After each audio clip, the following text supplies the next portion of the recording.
L'autre fois, c'est les avantages. Vous imaginez tout ce qui a tourné autour de Biya pendant 40 ans. Vous imaginez ce que ces gens vont perdre si Biya n'est plus là? Et il y a des gens qui ont conçu leur patrimoine. Et il y a des gens qui ne vivent que de ça. Vous croyez un seul instant que ces gens-là, pour vos beaux yeux, vont sortir? Vous allez avoir la parole. Le conseil consulat a quelle armée? Le chef d'État gère l'armée. Parce qu'on n'a pas d'institution solide. Non. Le chef de l'État a une armée. Même un simple capitaine, s'il est dans une unité militaire, il prend le pouvoir, vous allez faire quoi avec vos conseils constitutionnels? Le pouvoir, c'est d'abord la force. Si vous oubliez ça, vous allez faire, vous faites la philosophie. Mais pas seulement la force. Vous ne faites pas l'analyse. D'accord. Je vous dis donc. Oui, pour chuter Dieu donné. Il est. La question à poser, c'est que si on a un chef d'État et qu'on lui prescrit 2 mandats, comment l'obliger? Comment lui opposer une force supérieure s'il tente de violenter la règle? Tant que vous n'avez pas trouvé une solution à ça, ça ne sert à rien. Pour dépoussiérer les mentalités. Comment voulez-vous confier un poste à un ingénieur, à un haut fonctionnaire, s'il ne pense qu'à se remplir la poche? Ça ne fonctionne pas. La première révolution au Cameroun devait être la révolution des mentalités, la révolution culturelle. On peut sortir toutes les théories qu'on veut, mais l'émergence d'un pays ne se réduit pas à l'académisme, aux connaissances des experts. Non, ce n'est pas la technostructure qui fait avancer un pays. C'est d'abord la prise de conscience que les gens veulent que leur pays émerge. Le cas de la Corée du Sud, qui venait en 1973, copiait le modèle du plan quinquennal camerounais. Aujourd'hui, quand on compare les 2 pays, qu'est-ce qu'il en est? La Corée du Sud envoie des fusées en orbite depuis très très longtemps. Le Cameroun est en train de regresser. Par ailleurs, je constate qu'on parle de taux de croissance, on parle de ci, on parle de ça, on fait des bilans élogieux pour le RDPC, mais le bilan c'est quoi? Un secteur informel extrêmement exponentiel, près de 70% de l'économie camerounaise, entre guillemets, parce que j'ai du mal à dire économie, est dans l'informel. Ça veut dire que c'est autant de disparités pour le recouvrement des impôts, de la fiscalité. Oh, ça manque à l'État. Savez-vous, Philippe, qu'aujourd'hui au Cameroun, moins de 51% du taux du budget d'investissement public est exécuté? Le président Biya l'a dit en 2013. C'est-à-dire que les gens qui ont le budget de l'État n'exécutent pas les budgets. Pourquoi? Mais parce que les gens s'intéressent à une chose, se remplir les poches. Regardez le stade d'Olembe, aux arrêts. Japoma, ça fonctionne qu'à un quart. C'est un problème. Donc il y a d'abord une question de culture dans un pays. Tant qu'on n'a pas créé ce déclic, regardez ce que M. Ibrahim Traoré est en train de faire au Burkina Faso. Il est en train de faire, à sa manière, une révolution culturelle. Ça, c'est le socle. Oui, mais qu'est-ce qu'il faut? Mais il faut d'abord outiller les gens mentalement. Pour lutter concrètement contre la corruption à tous les niveaux de l'État. Dès l'école, dès la maternelle, il faut faire des jeux ludiques, des jeux didactiques. Dire aux enfants que la corruption dans un pays punit la majorité, c'est-à-dire les plus pauvres. Quand vous avez une nation, quand les services collectifs marchent convenablement, personne n'est laissé sur le bord de la route. Aujourd'hui, quand vous entrez dans une grande école, l'EMIA, l'ENAM, etc., mais c'est les places qui sont achetées. Et qui les achètent? Ceux qui ont les moyens. Ceux qui ont les moyens ou ceux qui ont les statuts. Moi, ça me pose un problème. Donc, je suis en train de dire ceci. Il faut passer par la phase de la structuration mentale, une vraie révolution. Ce que Ibrahim Traoré est en train de faire au Burkina Faso est admirable. On a sauté cette case-là. Comment voulez-vous sauter la case justement du réarmement moral et vouloir l'émergence du Cameroun? On est trop superficiel.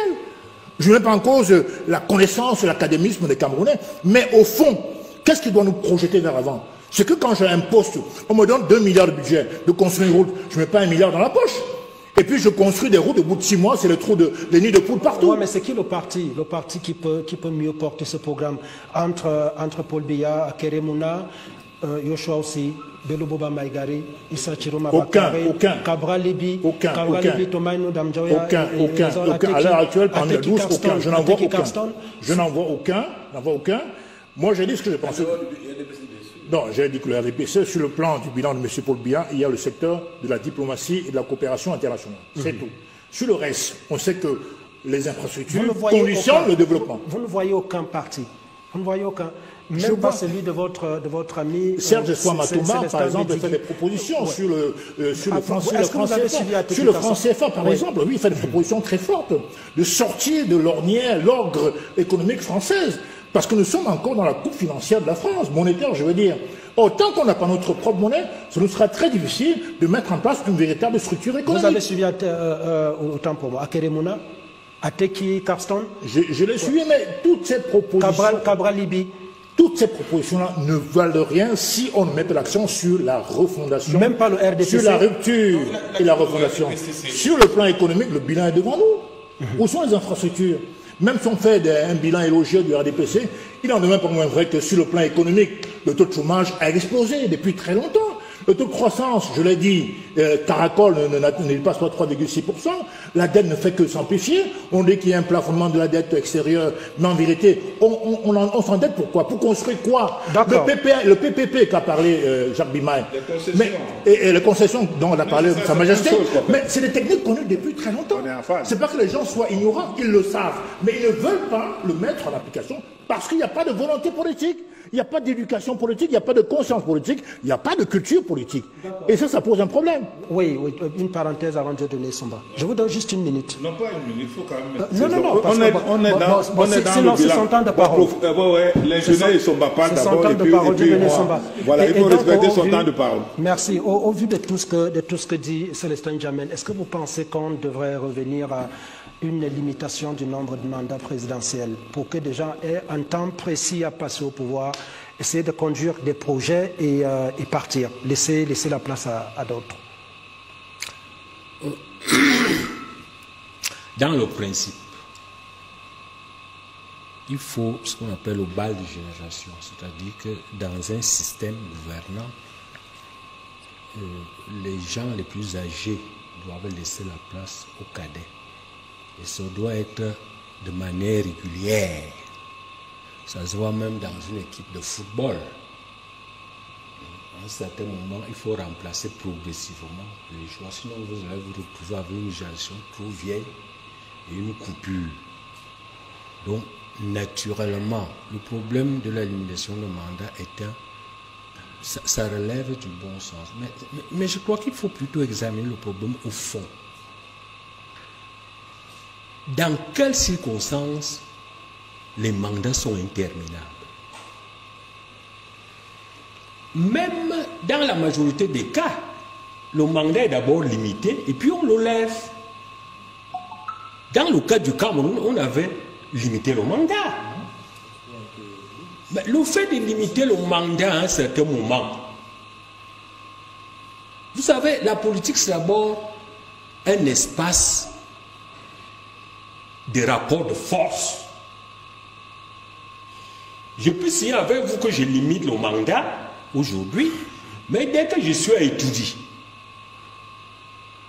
j'ai mon parti qui est puissant, j'ai mes partisans, j'ai ma garde présidentielle qui est bien armée et qui est capable de vous neutraliser, même par la force physique, et je change.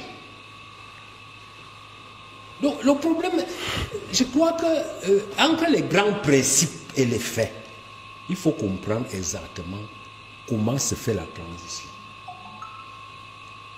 L'une de nos impasses, les pas de l'État unitaire, est même ça. C'est de l'incapacité, même du parti au pouvoir, à renouveler son propre chef qui est quelqu'un du 5e âge.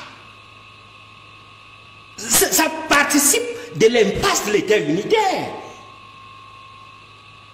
Vous voyez aujourd'hui, vous avez quelqu'un que pratiquement personne ne voit. Mais on nous dit quand même que c'est lui qui doit être président. Et il n'y a aucun moyen d'empêcher ça.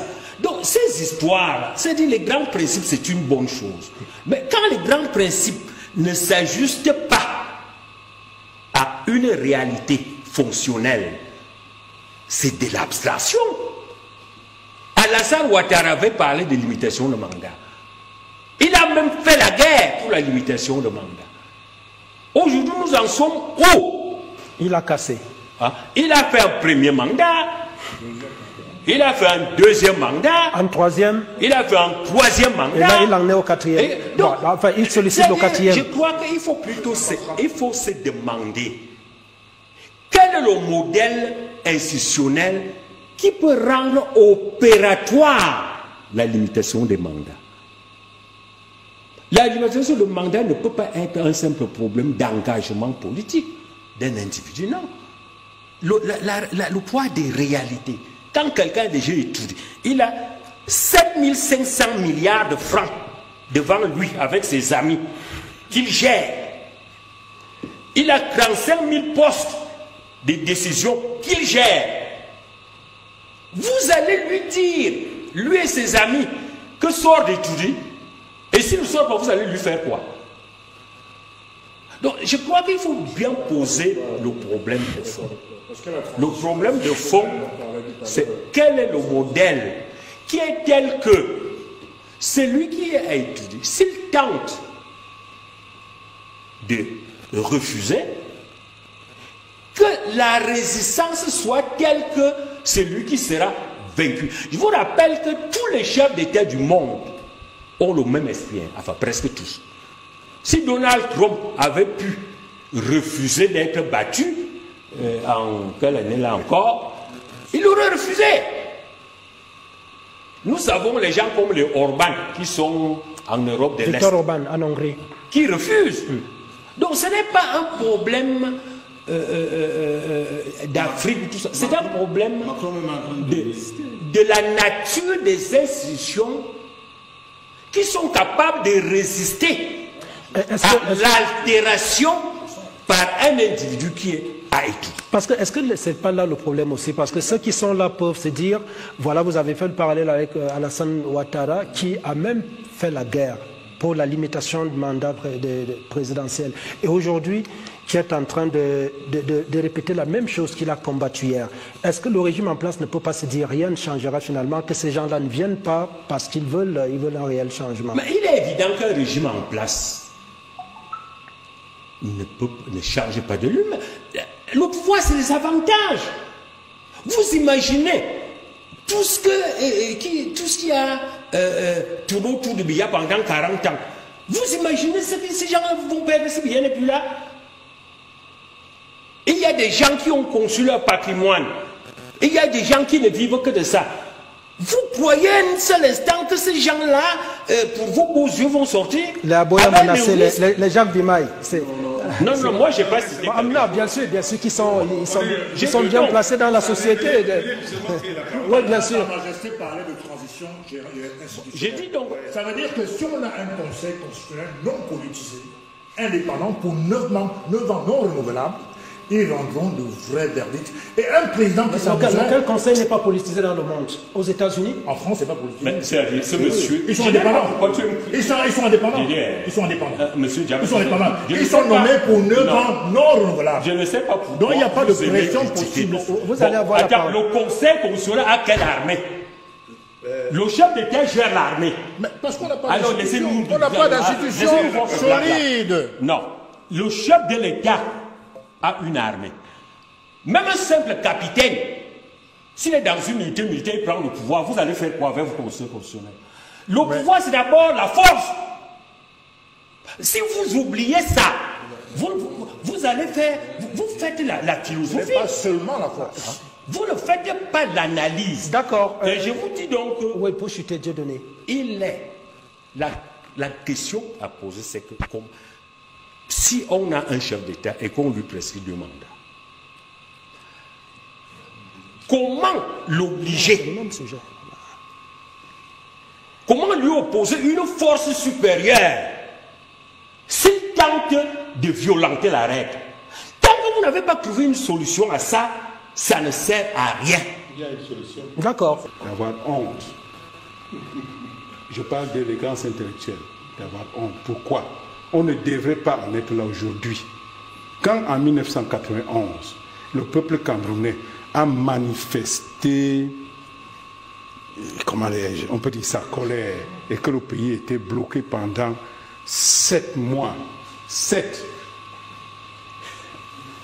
au prix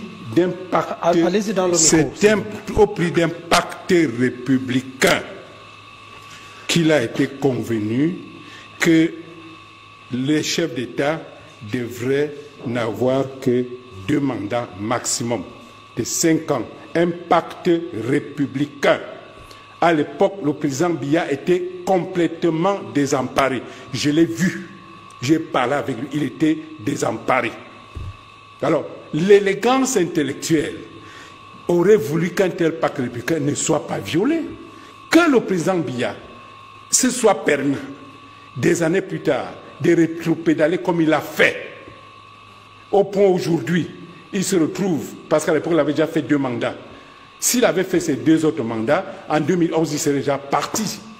Aujourd'hui, il se retrouve en train de vouloir briguer un 8e mandat. C'est une honte absolue. Mais quel est l'homme politique qui ira mais s'il vous plaît, mais si vous permettez, oui, justement, mais nous les hommes politiques, on n'est pas des bandits. Même dans la mafia, on respecte la parole.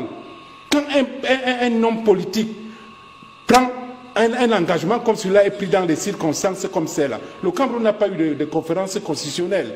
La tripartite a tenu lieu de conférence constitutionnelle. Et on a pris un pacte. Et le président Biya ensuite est revenu dessus. On ne peut pas le justifier par le fait que c'est un homme politique, mais c'est faux. Je suis moi-même un homme politique.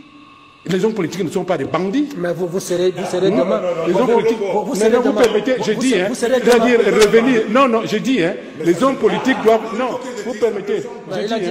Il est homme politique. Non, je dis, je suis un homme politique et je peux dire qu'un homme politique n'est pas un bandit.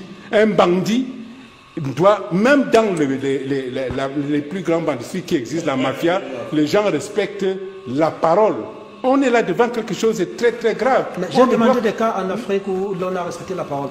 Non, mais s'il vous plaît, Talon est en train de nous donner un exemple. Il est fini son 2e mandat, il est en train de parler. Voilà un exemple qui est en train de se passer. Nous ne devons pas passer cette situation-là en perte et profit. Parce que le président Biya, il met le pays inutilement à risque.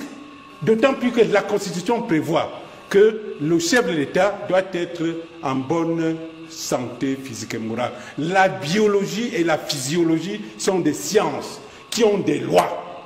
On ne peut pas dire au lendemain d'aujourd'hui que ces lois n'existent pas. J'ai 73 ans aujourd'hui, il y a des choses que je ne suis plus en capacité de faire. Dire que ça ne veut rien dire, c'est faux. D'ailleurs, quand la Constitution prévoit qu'on doit être en bon état de santé, en principe, on devrait demander aux candidats à la présidence de la République de présenter des bulletins de santé physique et mentale. Et moi, j'affirme qu'à 95 ans, on ne peut plus prétendre qu'on a toutes les capacités permettant d'assumer une responsabilité comme celle-là. Est-ce qu'on vous envoie dire des choses comme ça? Dites la vérité à ce monsieur. Dites-lui la vérité. Moi, je parle, j'espère qu'il nous voit. Moi, j'ai été ceux qui ont dit, je me suis investi dans cette histoire pour que ça réussisse. Parce qu'à l'époque, il ne contrôlait plus rien. Je me rappelle toujours quand il m'a reçu, il m'a demandé, mais qu'est-ce qui se passe? Comment vous avez pu organiser cette histoire? Vous comprenez? Il ne contrôlait plus rien. Parce que quand les gens décident qu'ils ne sortent plus, vous allez faire quoi? Vous ne pouvez pas envoyer les gendarmes les brutaliser ou les arrêter chez eux. Il ne contrôlait plus rien. Il a appelé le président, le premier ministre Ayatou pour qu'on organise ça. On a remis le pays dans les rails, sur les rails. Pourquoi il peut se permettre d'abuser les Camerounais de ce point, au point de devenir lui-même, de créer une tension comme celui-là? Et vous venez sur les plateaux de télévision justifier une chose comme ça. C'est inacceptable. C'est inacceptable. Oui, d'accord. Nous avons essayé d'écouter les uns et les autres pour ce qui est des programmes.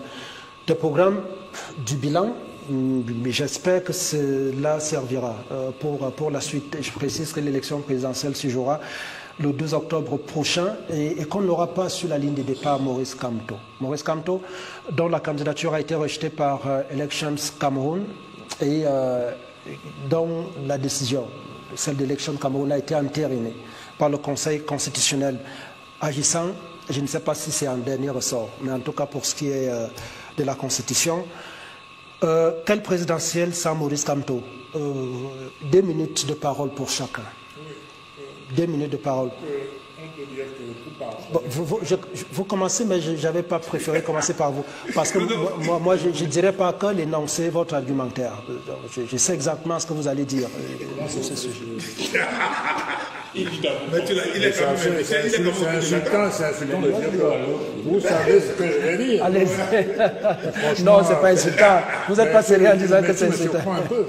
Je suis un contradicteur comme tout le monde ici, un co-finaliste, et je dois dire ce que je pense, même si c'est ce que je dis avant. Ce que je veux dire, c'est que le Conseil constitutionnel, c'est la plus haute juridiction du Cameroun. Elle a décidé, et ces décisions, comme disait quelqu'un, ce sont des dogmes. Donc, comme disait le professeur Camto. Là-dessus. C'est vous qui le dites, vous avez raison. Maintenant, je pense qu'en vérité, il y a toujours dans la vie une relation de cause à effet. C'est bien beau de se disputer, d'aller de juridisme en juridisme, mais dans le fond, il y a les causes superficielles, il y a les causes profondes. Ce qui arrive au Manidem, il est clair que si le professeur Camto n'avait pas choisi un parti, entre guillemets, à problème, parce qu'on les a vus après, c'est un parti qui était reconnu pour avoir un bicéphalisme, même s'il s'est retiré de la vie politique de fait depuis très longtemps, il n'en demeure pas moins vrai, effectivement, qu'il y avait un vrai problème dans ce parti. Alors aujourd'hui, si on ne fait pas le lien entre cette disqualification et ce qui s'est passé à la base, ça veut dire qu'on n'a rien compris.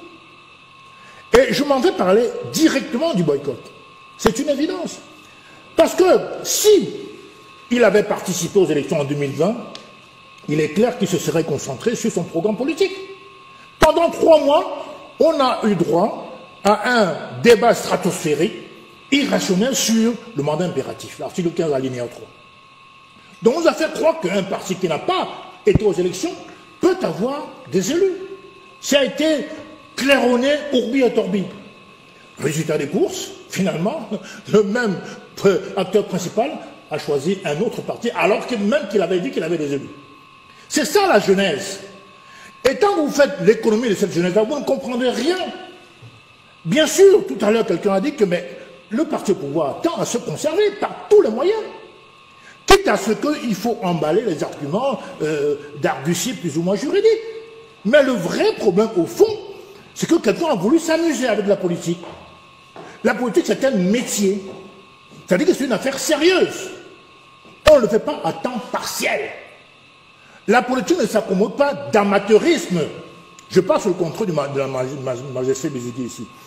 En vérité, quand vous avez le vent en poupe, vous avez tous les canons, tous les signaux qui vous font penser que vous pourriez avoir pas seulement 5 élus, 10 élus, mais des dizaines d'élus, des communes partout, et que vous décidez de manière unilatérale de ne pas aller aux élections. Mais ça correspond à quelle rationalité? Vous serez de ceux qui disent que si le régime avait vraiment voulu ne pas tenir compte de la candidature de Camto, ça aurait pu commencer en 2018. Puisqu'en 2018, il a compétit sans problème. Il a compétit parce qu'il avait un élu. D'emblée, il a concentré le débat sur son programme politique. J'en faisais partie. J'ai été de la caravane de Nangaï Boku, où j'étais son représentant. Makenene, à Magba, à Fumbat, à Fumban, à Bafa, à Banganté, partout. On était vraiment focus sur le programme politique. Or, ces 4 derniers mois, on était focalisés sur les superficialités. Donc, tout le débat sur l'éligibilité. Tout part du boycott de 2020. Mais bien entendu, on ne peut voir que ça. Parce qu'il s'est amusé avec la politique. Voilà maintenant les conséquences. Je ne dis pas que le Conseil constitutionnel a droit à démontrer de manière scientifique l'éligibilité du professeur Camto, mais ça correspond à une réalité que nul ne peut ignorer. C'est-à-dire qu'au fond, il était obligé de surfer entre plusieurs techniques juridiques, parce qu'en fait lui-même l'avait qualifié en 2019-2020 qu'il était conscient des risques qu'il prenait en boycottant. Et en un mot. Notamment, en un mot, sur le plan... En un mot, quel présidentiel sans Maurice Camto? Écoutez, vous croyez que le monde commence avec Maurice Camto? Que le Cameroun finira avec Maurice Camto? Le Cameroun commence avec Maurice Camto. Et ne s'arrêtera pas parce que Camto n'est pas candidat. Il faut arrêter de jouer, comment dirais-je, aux intellectuels. Moi, je considère que, bien sûr, il y a un présidentiel, ayons au moins du respect pour les 12 candidats en lice. Hein? Quel crédit vous leur accordez, quelle valeur vous leur accordez si vous épiloguez sur l'absence de quelqu'un? Certes, il est absent parce qu'il a cherché. Parce qu'il a cherché. S'il avait fait ce qu'il fallait dès le début, il n'aurait jamais eu ce problème. Aujourd'hui, il n'est même plus militant du MRC. Il n'est même plus militant du MRC. Et je ne suis pas sûr qu'il veuille revenir. Et c'est même pas sûr que les militants aujourd'hui du MRC puissent rester encore 6 mois de plus si M. Camteau ne revient pas. Donc en vérité, il suffit parfois d'une bûche d'allumettes pour incendier une forêt. Ça a commencé comme un jeu. Et je l'ai dit il y a 5 ans, que cette décision de boycott était un suicide politique. C'était une hérésie. Aujourd'hui, voilà les conséquences. L'histoire me donne raison. J'ai été lavé, rincé, insulté comme du poisson pourri, mais les faits sont là aujourd'hui. Il était obligé de se continuer le Manidem par défaut. Ce n'est pas le parti qu'il aurait choisi, même s'il fallait quitter le MRC. Ce n'est pas le parti qu'il aurait choisi de manière idéale. Mais est-ce que la thèse de la pluralité d'investiture est-elle crédible à vos yeux? Elekam m'a dit que quand il y a 2 présidents qui s'estiment présidents avec 2 lettres d'investiture, il est clair que dans ce cas-là, l'article 121 alinéa 2 est très clair. On ne peut pas préserver les 2 candidatures. Alors, on a voulu le comparer au cas du RDPC, parce que M. Léon Télé Onana ne se prévalait pas d'une lettre d'investiture quand même. Donc, seul le comité central, on a vu Jean Coueté et M. Bonayolo, et les camps déposer la lettre d'investiture, le dossier de M. Paul Biya. Donc, si M. Télé Onana pouvait exciper devant le Conseil constitutionnel qu'il avait aussi une lettre d'investiture, il est clair que peut-être ces 2 candidatures auraient été rejetées. Qui est l'une des pièces, l'une des pièces centrales qui composent le dossier. Mais M. Onana ne l'avait pas. Or, M. Dieudonné Yebga présente aussi une lettre d'investiture. Il dit même ceci. Il dit qu'en 2015, il a exclu M. Anissé Kané. Et il se pose la question, je ne dis pas que j'y adhère, il se dit, mais comment un exclu peut exclure le véritable président? Bon, les faits montrent qu'Anissé Kané est le président du Manidem, parce qu'il recevait les subventions, parce qu'il a investi un candidat à Dibombari, etc., etc. Mais l'adversaire est là. Il a ses propres intérêts. Il a ses cibles. Donc on a joué avec le feu. Maintenant, il faut qu'on accepte les conséquences, qu'on assume les décisions qu'on a prises en 2020. D'accord. On n'influencera pas le cours des choses si jamais l'opposition devait avoir un candidat consensuel. Moi, comme tu es une bonne partie d'entre nous qui ont souhaité qu'il participe aux élections de 2025. Malheureusement, les institutions électorales ont décidé autrement. Je crois que la seule attitude sage à adopter pour ce parti, en tout cas pour M. Camteau et ses ouailles, ses militants, c'est de prendre acte et d'aviser pour l'avenir, de se reprojeter pour l'avenir. Malheureusement, on n'a pas l'impression qu'ils ont compris, lorsqu'on voit notamment les réactions dans les réseaux sociaux. Tout d'abord, sur la base de ce qu'ils ont vu en Côte d'Ivoire, on les voit lancer des appels à l'insurrection, dont le but c'est de forcer la main au Conseil électoral.